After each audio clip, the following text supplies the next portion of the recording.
The hand tool should be firmly affixed to a desktop or a cherry picker or whatever you're welding on. I use a C-clamp here with my my stand just to firmly affix my hand tool. I've got a male heater bushing and a female heater bushing. The female is going to heat the outside of the pipe. The male bushing is going to heat the inside of the fitting. Before you turn on the unit, affix these bushings with a fixing screw in the center.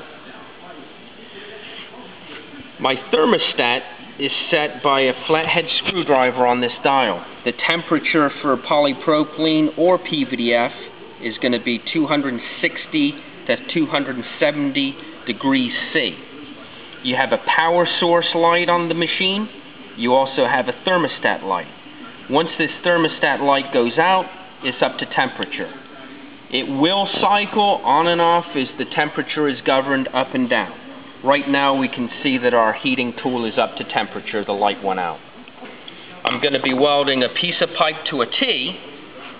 I want to come directly square in on the heater plate, pushing my pipe inside the bushing and my fitting over the male bushing.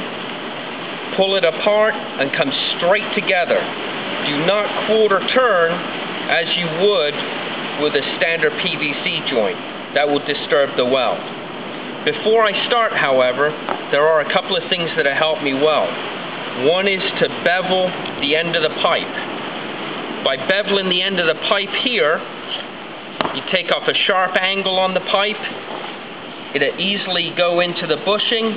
It'll also find center on the fitting. It'll make the weld a little bit better and it'll roll back as well. The other thing that I'm going to do is mark my depth on the pipe to the abutment inside the fitting. That will allow me to have a visual so I don't over-insert the pipe in the heater bushing. Just take the fitting and measure to the step inside the fitting and make a line right on your pipe to that depth. What you can also do on your fitting is mark an alignment on your fitting with the center line of the pipe.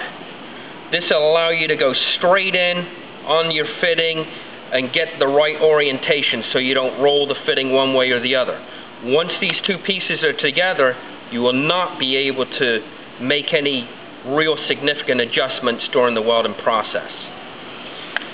1-inch pipe in polypropylene, the heating time is 18 seconds. After 18 seconds, I have 6 seconds to change over or pull the pieces off of the heating mandrel and put them back together and hold them for another 15 seconds. After that 15 seconds, the weld is complete. You can move on to your other weld. The pipe should be cut square with a chop saw or a PVC wheel cutter, whatever is handy. I'm ready to start my weld. I'm going to usually set up my tool so my pipe is on my right hand.